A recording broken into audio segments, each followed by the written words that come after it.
But you mentioned CNN, Jake Tapper, who, of course, you'll remember from the first debate with Biden and Trump. Have a listen to him reacting to the news that Kamala Harris outperformed Joe Biden in 0 states. So apparently we don't have that grab for you just yet. But he was asked, well, they bring up the map, right? And they're going through every county in the United States that has where Kamala Harris has outperformed Joe Biden. And literally, I think we've got the grab for you now. Take a look. Are there any places that the vice president is overperforming Joe Biden in 2020? So we could show you that as well. We just bring that out here. Harris overperforming in 2020. Holy smokes. There you go. So let this go away and see if there's anything on the east side there. Literally nothing? Literally nothing. Literally not one county? By 3% or more.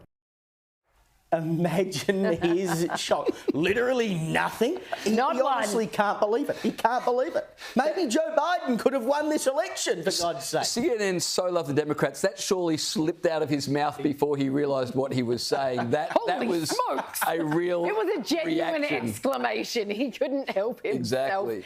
But check out this Democratic strategist. Her name's Aisha Mills, once again on regime media saying, well, of course Trump's playbook won because this is how evil it is. He's just fooled people.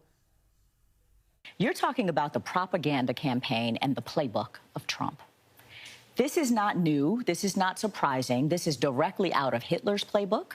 This is out of an autocrat playbook.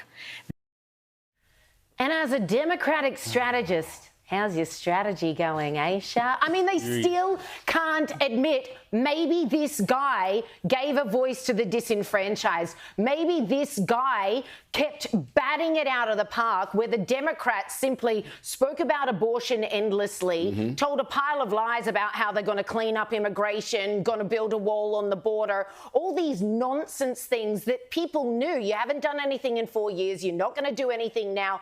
Trump speaks to what Menzies here in Australia called the forgotten people. And those, even those who hated him back in the day, remember that life was better under Trump. What we saw today in this red wave wasn't necessarily an anti-Kamala wave. I've seen so many different testimonials from people saying, I don't like Trump as a person. I actually despise the guy, but I am voting for him because my quality of life has deteriorated so significantly over the last 4 years. This is what I'm doing now. I feel like I have no choice left. And that was her problem, I think, ultimately, is that she tried to say that, you know, she was the new face of the Democrats. But being the VP, and I think the Dems will come to rue the day that they ever thought she would be the right person to put up for the job. Obviously, they did it because they thought of all the people they could have put forward. She probably did have the most brand recognition available to them, but she was inextricably linked to Biden. I mean, what you saw today was a repudiation of Bidenomics.